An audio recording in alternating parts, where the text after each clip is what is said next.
오늘도 하나님을 예배하는 여러분들을 진심으로 축복합니다.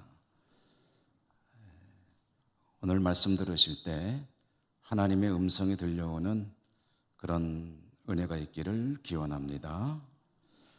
건너가자라는 제목으로 말씀을 전해드립니다. 오늘 하나님께서 주시는 말씀, 이 말씀의 시작을 보면은 35절에 나오죠. 시작되는 말이 그 날 저물 때에 라고 되어 있습니다. 그러니까 오늘 이 말씀의 일은 그 날 저물 때로부터 시작된 일입니다. 그 날은 어떤 날인가? 저물 때에는 어떤 의미를 가진 것인가를 아는 것이 오늘 이 말씀의 뜻을 더 바르게 알 수 있는 그런 기초가 되겠습니다. 그래서 그 날은 무슨 일이 있었던 날이냐?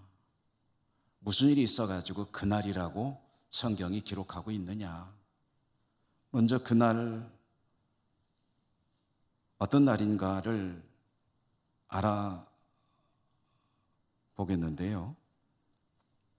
이날에 무슨 일이 있었는지를 알려면 우리가 오늘 받은 이 말씀의 앞쪽을 읽어봐야 될 것입니다. 우리가 지금 여기서는 읽을 수가 없기 때문에 제가 여러분에게 앞에 있었던 이야기들, 도대체 이날은 어떤 날이었고 무슨 일이 있었던 날이냐라는 것을 말씀드리면 특별한 일은 없었습니다. 이 날은 주님께서 하루 종일 가르치신 날입니다. 주님께서 가시는 곳마다 수많은 사람들이 몰려왔습니다. 그런 사람들을 주님은 때로는 병도 고쳐주시고 귀신도 쫓아내 주시기도 하셨고, 그리고 하나님 나라의 말씀을 가르치셨죠. 그날, 이 날도 주님께서 갈릴리 호숫가로 나오셨을 때, 이 시각이 언젠지는 알 수는 없지만 추정컨대 아마 아침이었을 것으로 보입니다. 주님께서 아침에 호숫가로 나오시자 예외 없이 많은 사람들이 주님을 향해 몰려왔습니다. 이날은 주님께서 병자를 고치거나 귀신을 쫓아내거나 하는 일은 하지 않으셨고요. 그 많은 사람들에게 말씀을 가르치신 날이다라는 거죠. 좀 구체적으로 말씀드리면 호숫가에 계실 때 수많은 사람들이 나오기 때문에 주님은 배를 타셨습니다. 배를 타고 그러니까 물가에서 조금 떨어지셨죠. 사람들은 배 위에 서서 말씀을 가르치시는 주님을 바라보고 그 이야기를 들었습니다. 이것은 말하자면 제가 지금 여러분들 앞에 서서 말씀을 드리듯이 주님은 배를 강단 삼아서 말씀을 전하셨고 그 말씀을 수많은 몰려온 사람들이 듣고 있었다. 그런데 그걸 하루 종일 하셨다. 그날에 있었던 일은 이것입니다. 하루 종일 주님께서 사람들에게 이야기를 하셨다면 참 많은 말씀을 하셨겠죠. 그렇습니다. 성경이 물론 그날 있었던 모든 이야기들을 다 기록해서 전해주지는 않으시겠지만 그날 있었던 중요한 몇 가지 이야기들을 기록해서 우리가 볼 수가 있는데요. 주님께서 그날에 몰려온 사람들에게 하셨던 이야기들은 밭에 씨를 뿌리는 이야기도 들려주셨고요. 또 사람들이 그 뜻을 못 알아들을까 봐 주님은 밭에 씨를 뿌리는 이야기가 무슨 소리인지, 무슨 뜻을 가진 이야기인지도 해석도 해 주셨습니다. 계자씨의 믿음 이야기도 이 날 들려주신 이야기입니다. 그 외에도 많은 이야기들을 하셨는데요. 이 여러 가지 이야기들이 가지고 있는 한 가지 주제가 있습니다. 뭐에 관한 이야기였느냐 하면은 천국에 관한 이야기였습니다. 주님은 이 땅에 오셔서 이 땅을 살아가는 이들에게 천국을 주고 싶으셨습니다. 천국을 주기 위해 일생을 사셨습니다. 주님께서 하시는 말씀은 모두 천국에 관한 이야기였습니다. 하나님 나라. 그 말을 듣는 이들이 이 땅에 대해서가 아니라 하나님 나라, 그 천국에 대해서 소망을 가지고 영생의 소망을 가지고 살아가기를 원하셨습니다. 그래서 그 이야기만 계속 들려주신 것이죠. 이 날도 하나님 나라 이야기를 하루 종일 들려주신 겁니다. 많은 시간, 많은 이야기들을 가르쳤지만 그래도 이날 이야기에 주님께서 가장 중심으로 삼으신 이야기가 있습니다. 그 이야기는 씨 뿌리는 이야기입니다. 여러 가지 이야기들이 사실은 좀 다르긴 하지만 그러나 어떤 이야기를 중심으로 엮어진 것이냐면은 밭에다가 농부가 씨를 뿌리는 이야기가 중심이 되어서 천국이란 이런 것이다 라고 말씀을 들려주셨다는 거죠. 그래서 그 날, 이 날이 도대체 무슨 날이냐라고 조금 더 압축해서 이야기한다면 이 날은 주님께서 주님을 향해 나온 모든 백성들에게 씨 뿌리는 이야기를 통해서 천국을 가르쳐 주신 날이다. 이렇게 말을 할 수가 있겠습니다. 주님은 하루 종일을 이렇게 배 위에서 사람들에게 말씀을 가르치시고 배에서 내리지 않으셨던 것으로 보입니다. 그냥 배를 타고 계시다가 이제 가르치심이 끝나고 날이 저물어 갈 때, 그날 저물 즈음이라고 그랬죠. 저물어 갈 때 제자들에게 말씀하시기를 여기를 떠나 갈릴리 저편으로 가자라고 말씀을 하셨습니다. 식사 나셨나 모르겠어요. 쉬지도 않으신 것 같아요. 배에서 내려서 잠깐 용무 좀 보고 가자고도 안 하셨어요. 배에 타신 그대로 백성들을 하루 왼종일 가르치시고 제자들에게 말씀하시기를 우리가 갈릴리 저편으로 가자라고 말씀을 하셨다는 거죠. 이때가 날이 저물 즈음이었다는 거죠. 주님께서 제자들에게 배를 타고 갈릴리 저편으로 가자라고 말씀하셨는데 이때 주님은 목적지를 밝히지 않으셨습니다. 그냥 건너가자라고만 말씀하셨습니다. 주님께서 가야 할 목적지가 없으셨느냐 하면 그건 아니에요. 가야 할 곳에 대해서 마음에 생각은 갖고 계셨어요. 어떻게 하느냐? 그 뒤에 이어지는 이야기를 보니까 갈릴리를 건너가지고 도착한 곳이 거라사라는 곳이었거든요.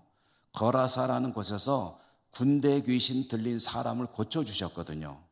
그래서 주님은 그 사람을 만나기 위해 거라사로 간다라는 생각은 갖고 계셨는데 제자들에게는 우리가 이 갈릴리를 건너 거라사로 가자라고 하지 않으시고 배 좀 띄워라, 저편으로 가자라고만 말씀을 하셨다는 겁니다.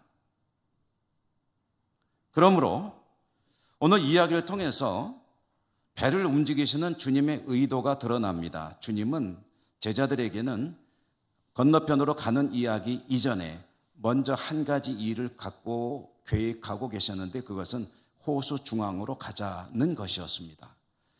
물가를 떠나서 호수 가운데로 들어가라. 이것이 주님의 생각 계획이었다는 거죠.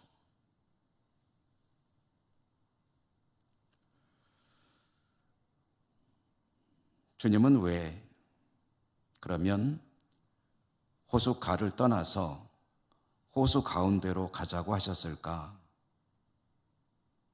왜 그러셨을까? 비록 좀 늦었지만 물놀이 좀 하자는 걸까요? 사람들 안 보이는 데 가가지고 좀 나도 거기서 좀 쉬어야 되겠다, 그런 생각을 하셨던 걸까요? 주님께서 호수 가운데로 들어가자고 하신 것에는 주님 나름대로의 뜻과 계획이 있기 때문일 것입니다. 그게 무엇일까? 오늘 말씀이 시작될 때 그날을 저물 때라는 것을 제가 좀 강조해서 말씀드렸죠. 그러니까 이 날이 무슨 날이라고요? 주님께서 씨 뿌리는 이야기를 통해서 자신을 향해 몰려온 모든 사람들에게 천국에 대해서 가르치신 날이다라고 말씀드렸죠. 그리고 호수 가운데로 가자라고 하셨다면은 씨 뿌리는 이야기를 들려주신 주님께서 가자고 하는 이 말씀을 하신 것과 관계가 있을 겁니다. 무슨 얘기냐? 씨 뿌리는 이야기와 관련이 있는 뭔가를 생각하시고 호수 가운데로 가자고 하신 것이다 라는 것이죠. 씨 뿌리는 이야기와 밀접한 관련이 있을 것 같은 호수 중앙에서 벌어지는 일, 또 이것을 통해서 주님께서 의도하는 어떤 계획, 그것이 무엇일까? 우리는 오늘 이 이야기를 함께 나누려고 하는데요. 우선 씨 뿌리는 이야기를 주님께서 들려주셨다. 여러분은 씨 뿌리는, 농부가 씨를 뿌리는 이야기는 많이 들어보셨기 때문에 제가 따로 말씀드리지 않아도 그 내용은 잘 아실 거예요.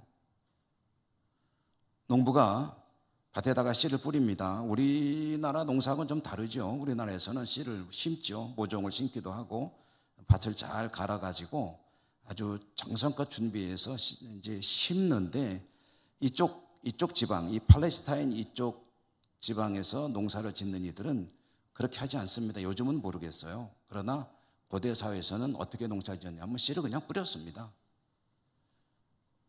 주머니를 차고 이렇게 뿌리는 거예요.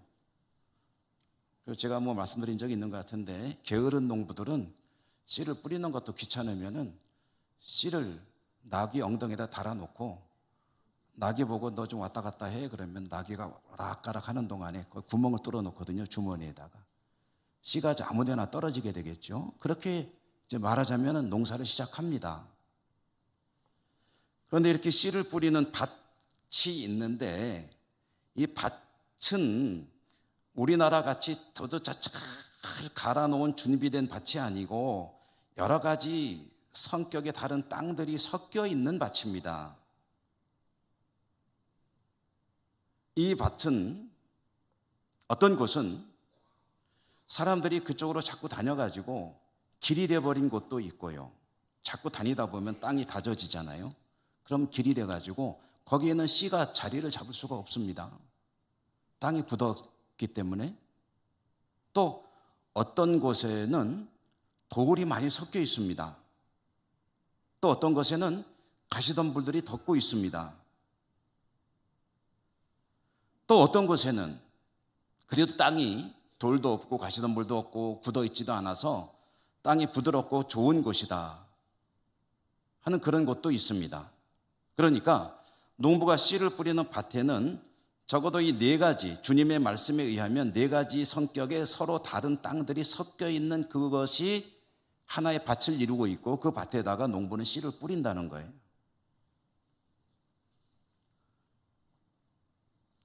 이렇게 씨를 뿌리는 농부는 씨를 뿌리면서 뭘 기대하겠습니까?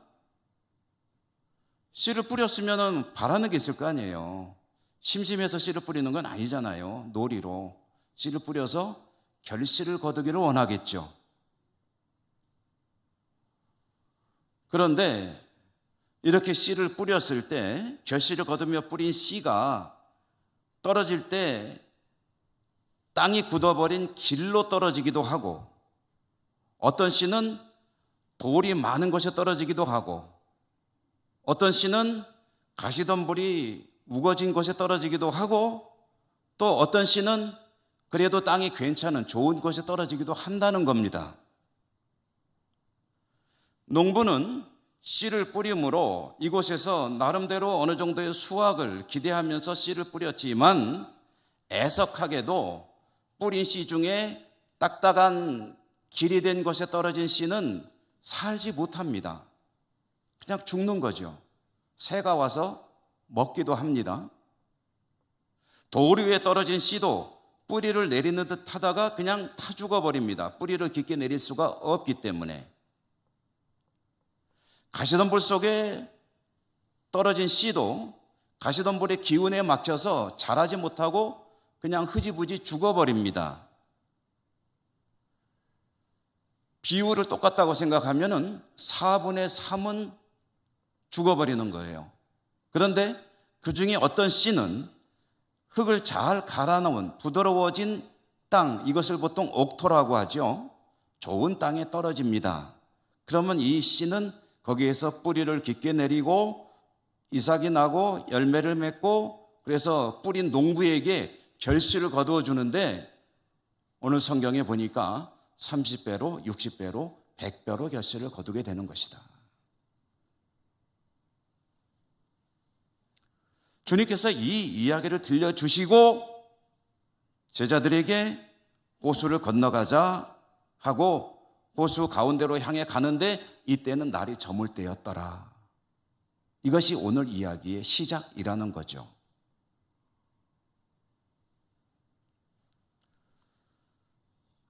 주님의 목적이 물론 건너편으로 가는 것이겠지만, 그러나 1차 목적은 건너가는 것 이전에 호수 중심으로 돌아가는 것이었다라고 말씀드렸는데요.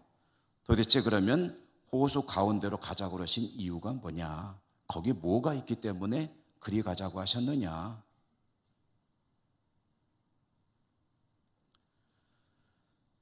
갈릴리는 호수입니다. 유대인들은 바다라고도 불러요. 워낙이 물을 못 보는 사람들이었기 때문에 고대에 물이 귀하고, 그래서 좀 큰 물을 보면 다 바다라고 부르기도 했는데요. 우리가 볼 때는 호수죠. 민물호수, 담수호. 이 갈릴리 호수는 대체로 잔잔하고 평온합니다. 그러나 변덕이 심합니다. 호수 가운데로 들어가면 그 특이한 지형 때문에, 이게 대접같이 생겼거든요. 특이한 지형 때문에 갑자기 돌풍이 불어올 때가 있습니다. 이 돌풍은 아주 악명이 높습니다. 갈릴리 호수에 있는 배들이 이 돌풍을 만나면 아주 곤욕을 치릅니다. 엄청난 파도가 배를 때리고 배가 뒤집어질 만큼 흔들리기도 하고, 때로는 뒤집어지기도 하고, 노련한 갈릴리 어부들도 감당할 수 없는 그런 정말 엄청난 상황을 맞이할 때도 있습니다. 물 가에 있으면 관계없죠. 혹시 안 좋은 상황이 오더라도 얼른 땅으로 나오면 되니까. 그러나 물 가운데로 들어가면 얘기가 달라지던 거죠.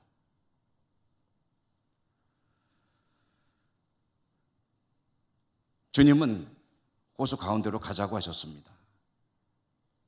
애석하게도 이날은 돌풍이 불어왔습니다. 주님과 제자들이 탄 배가 호수 중앙에 이르렀을 때일 겁니다. 그때 갈릴리 특유의 돌풍이 불어오고 파도가 치고 물결이 풍랑이 일어나며 배가 요동치기 시작했습니다. 금방이라도 배가 뒤집어질 듯이 심각한 위기를 만나게 되었습니다. 혹시 그런 경험이 있으신지요? 배 타고 가다가 배 뒤집어질까 봐 걱정했던 적 없으십니까? 그래 본 적 없으십니까? 감사하시기 바랍니다. 저는 그런 경험이 있습니다. 큰 배는 아니고 조그만한 고무보트를 빌려 타고 바다로 나가는데 그날 여름에 해수욕장이기 때문에 수많은 사람들이 있어야 하는데 아무도 없었습니다. 왜 그랬나 보니까 그날 태풍 경보가 일어난 날이었습니다. 저는 태풍 경보 뉴스를 못 들었기 때문에 야, 사람 없네, 이상하네. 그래서 보트를 빌려 타고 바다 깊은 곳으로 저어갔습니다. 바다 깊은 곳으로 저어가는데 그만 한참 가다 보니까 어마어마한 파도가 저를 덮쳤습니다. 어떻게 됐을까요? 보트가 뒤집어졌습니다. 저는 물속으로 꼬로로록 하고 한참 들어갔습니다. 그 고무보트 장사하는 분이 잘못했어요. 왜 저 같은 꼬맹이한테 그걸 빌려줬는지 참 나쁜 사람이에요. 저는 잘못한 거 없어요. 그 장사하는 분이 나쁜 사람이에요. 그 태풍 경보 불어오는 날, 아무도 없는 그날 왜 저한테 고무보트를 빌려주는 겁니까? 얘야, 들어가. 오늘은 바다 나가면 안 돼. 그랬어야죠. 꼬로록 물속으로 빠진 저는 죽었을까요? 살았을까요? 제가 그날 수영도 못하는 제가 살아난 것은 정말 하나님의 은혜였습니다. 하나님이 사랑하셔서 살려주신 겁니다. 물론 죽으면 사랑 안 하시는 건 아니죠. 지금 하나님의 특별한 보호하신 가운데 요나가 물고기 뱃속에 살아나왔듯이 저도 어떻게 살게 되었습니다. 어떻게 살았는지 궁금하신 분들은 다음에 기회가 있으면 얘기 들려드릴게요.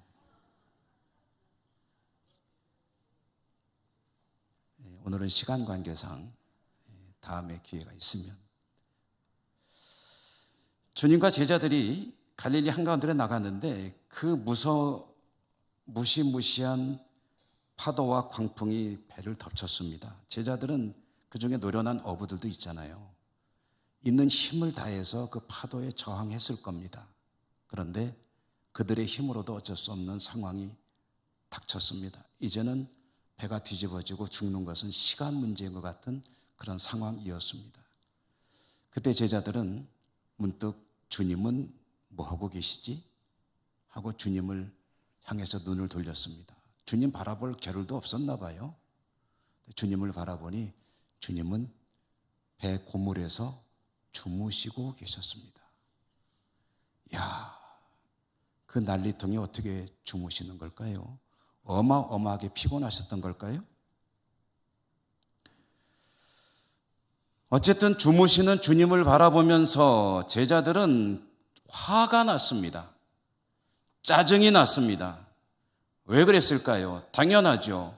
주님이 이 저녁 해가 저물면은 돌풍이 일어날 가능성이 상당히 높은 가운데서 배를 호수 중앙으로 띄어보내라라고 명령하셨기 때문에 지금 나온 거 아닙니까? 그 밤에 뭐하러 갈릴리로 배를 띄워 나오는 겁니까? 혹시 건너편으로 가려면은 하루 좀 푹 쉬시고 주님도 좀 쉬시고 피곤하실 텐데 그리고 다음날 날 밝을 때에 날씨 좋을 때에 바다 이 호수가 잔잔할 때에 가면 되잖아요. 이게 뭐가 그렇게 급하다? 급할 것도 없는 것 같아요. 그런데 바다로 가자고 해가지고 순종해서 나왔더니 지금 이게 뭡니까? 그리고 그렇게 일을 저질러 놓으셨으면 미안해서라도 좀 일어나가지고 닷줄이라도 좀 잡든지 물이라도 좀 퍼내든지 뭔가 우리가 이렇게 애쓰고 있는데 좀 도와주셔야지 거기서 잠이 옵니까 지금? 그 마음이에요. 제자들 마음이. 여러분은 안 그러실랍니까?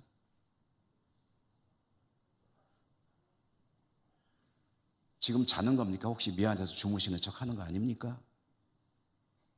그런 마음으로 제자들은 외쳤습니다. 선생님, 우리가 다 죽을 지경입니다.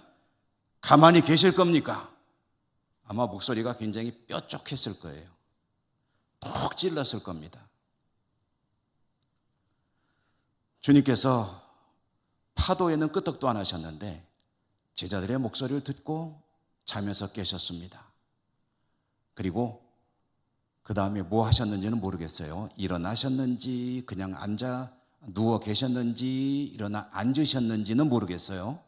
근데 주님께서 어떤 자세였는지는 모르겠지만 그 무시무시한 파도를 향해서, 풍랑을 향해서, 바람을 향해서 꾸짖으시면서 말씀하셨습니다. 잠잠하라, 고요하라. 잠잠하라, 고요하라.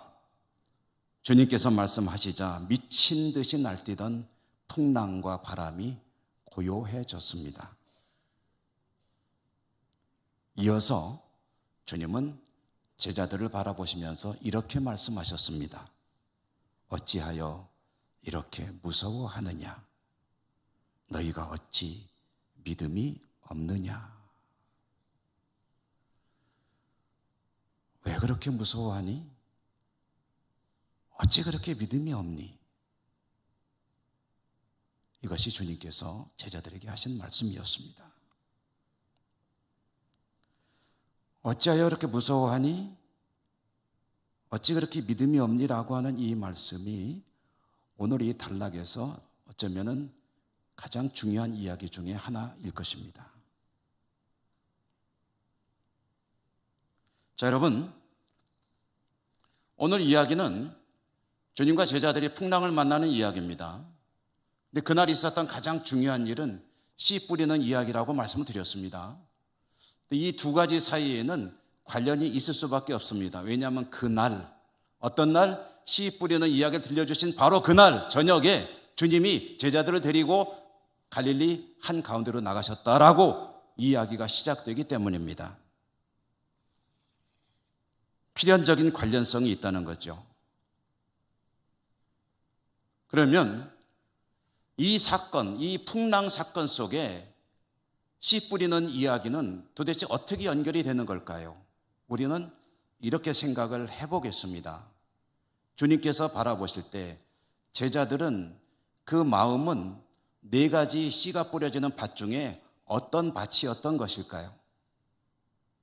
제자들의 마음 속에 있는 밭은 어떤 밭이었을 것 같습니까?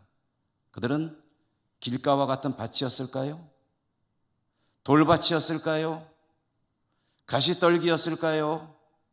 옥토였을까요? 좋은 땅.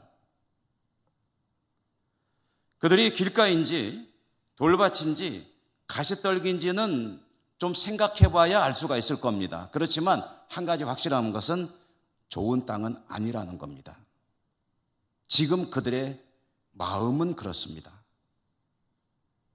결실을 거둘 수 있는 좋은 땅이 되지 못하고 있습니다. 그들이 길가이고 돌밭이고 가시떨기라는 것을 어떻게 이렇게 단정 지을 수 있습니까? 라고 질문하신다면 주님의 말씀 속에 그 대답이 들어있습니다. 주님 뭐라고 그러셨죠? 어째서 그렇게 무서워하니? 어찌 그렇게 믿음이 없니?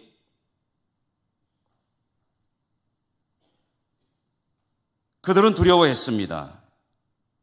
주님이 그들과 함께 계신데도 그 수많은 능력을 베푸셨던 그 주님을 곁에 모시고 있으면서도 그들은 두려워했습니다. 꼼짝 못했습니다. 파도가 무서웠습니다. 광풍이 무서웠습니다. 물이 무서웠습니다. 그들은 갈릴리 안에서만 무서워하는 것이 아니었습니다. 어디서나 그들은 항상 두려움을 가지고 사는 사람들이었습니다. 초기니까 그랬느냐? 아니에요. 주님과 한참을 지낸 나중에도 그들은 두려움이 그들의 생각을 압도하는 연약한 존재들이었습니다. 주님께서 십자가에 죽으시기 위해 군병들에게 잡혀갈 때 그들은 무서워서 다 도망쳐버린 사람들입니다. 그 중에 그래도 베드로라고 하는 제자가 선생님이 어떻게 되는지 궁금해가지고 멀리서 따라갔습니다. 대제사장 집에서 주님이 수모를 당하고 계실 때 그곳에서 몰래 지켜보다가 한 하녀가 당신도 같은 한패인 것 같은데 이 사람 맞는데 그러자 거기서 주님을 극구 부인하면서 절대로 그런 소리 하지도 마라 그러면서 나중에는 저주까지 하면서 맹세하면서 주님을 부인하고 그 자리를 피해 도망갔던 사람. 제자들은 두려움에 사로잡혀 살아가던 사람들이고 계속해서 그렇게 살고 있었던 것이죠.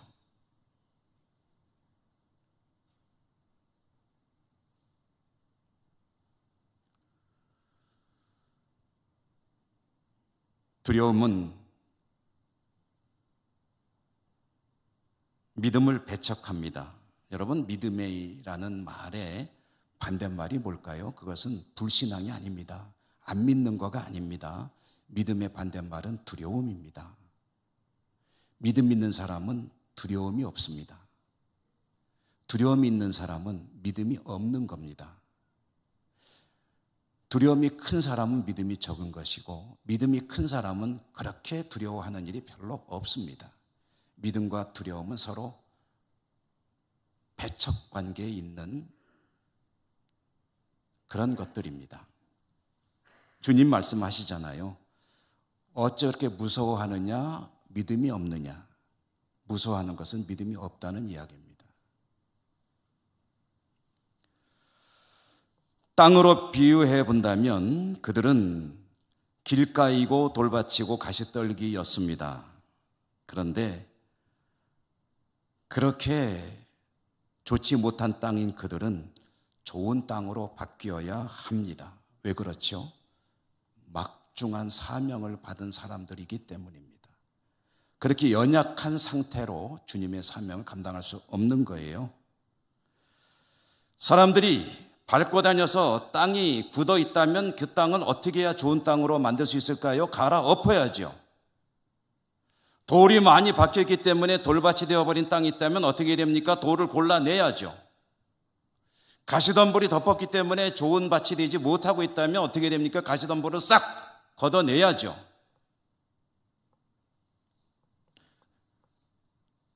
제자들의 마음은 갈아엎어져야 되고 돌이 골라내줘야 하고 가시떨기가 쳐내줘야 되는데, 즉 그들은 믿음으로 견고하게 무장되어야 되는 사람들인데, 그래야 말씀을 들어도 말씀이 30배로 60배로 100배로 결실을 거두는 그런 믿음의 사람들일 수 있을 터인데, 그렇기 위해서 지금 그들에게 필요한 게 뭐냐 하면은요, 말씀은 많이 들었거든요. 그렇지만 요만큼도 열매를 맺지 못하고 있던 그들에게 주어지는 하나님 말씀이, 주님의 말씀이 많은 열매를 거둘 수 있기 위해서는 좋은 땅이 돼야 되는데, 그때 그들에게 필요한 것이 무엇이냐? 주님은 그 일을 하고 계신 거예요. 주님을 그들에게 보여주시는 거예요. 내가 어떠한 존재인지. 말씀은 많이 주셨지만 내가 누구인지를 더 확실히 보여주시기 위해서 주님은 물가가 아니라 물 가운데로 가셔야 했던 거죠. 풍랑이 일어납니다. 주님은 스스로를 보여주셨습니다. 파도를 잠재우고 바람을 잠재우셨습니다. 그러므로 거기에서 자연도 순응하는 하나님이신 것을 보여주셨습니다. 제자들은 나중에 이렇게 말하죠. 저가 누구길래, 저 양반이 누구길래 바람과 바다도 순종하느냐. 주님을 다시 한번 보게 되죠. 그것이 주님의 의도였습니다. 제자들의 마음은 밭에 비유하면 굳은 땅이요 돌밭이요 가시떨기였지만, 주님은 갈아엎고 돌을 골라내고 가시떨기를 제거하기 위해서 그들에게 자신을 보여주시기 위해서, 믿음을 견고하게 하기 위해서, 자신이 누구인지를 드러내시기 위해서 호수 가운데로 가자, 건너가자 라고 말씀을 하셨습니다. 이것은 오늘날 우리들에게도 마찬가지입니다. 주님은 우리에게 건너가자라고 말씀을 하십니다. 믿음으로 사는 우리들이 주님의 말씀을 따라가려고 하다 보면 여러 가지 갈등들이 있게 됩니다. 때로는 어려운 일을 만나게 되기도 합니다. 그것은 시련이고 고난일 수도 있습니다.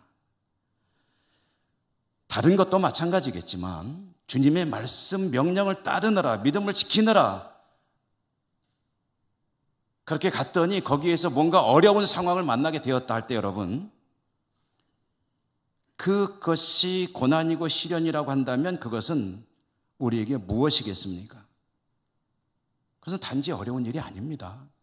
무의미한 것도 아닙니다. 그것은 하나님께서 자신을 드러내시기 위해서 우리에게 가져오시는 은혜의 입구이고 통로입니다. 말씀 따라 갔는데 뭔가 어려운 일이 발생했다. 제자들은 투덜댔죠. 지금 뭐 하는 겁니까? 왜 이런 일을 우리에게 초래하게 하셨습니까? 그리고 왜 가만히 계십니까?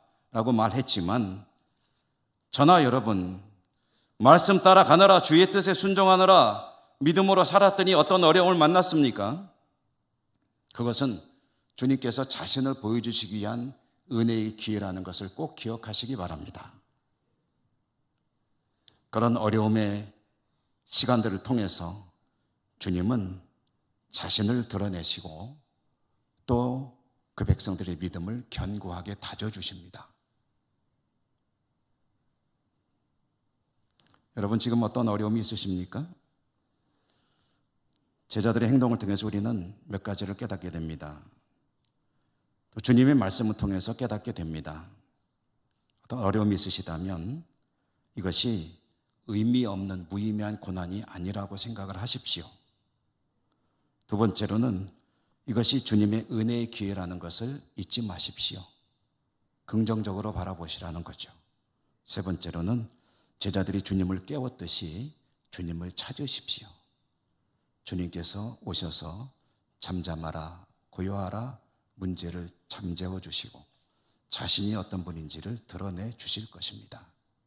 그리고 우리의 믿음을 견고하게 하시고 좋은 땅이 되게 만들어 가실 것입니다. 여러분에게 이 은혜가 풍성하시기를 주님 이름으로 축원합니다.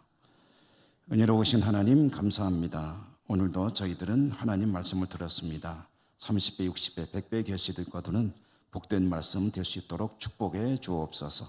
예수님 이름으로 감사하고 기도드립니다.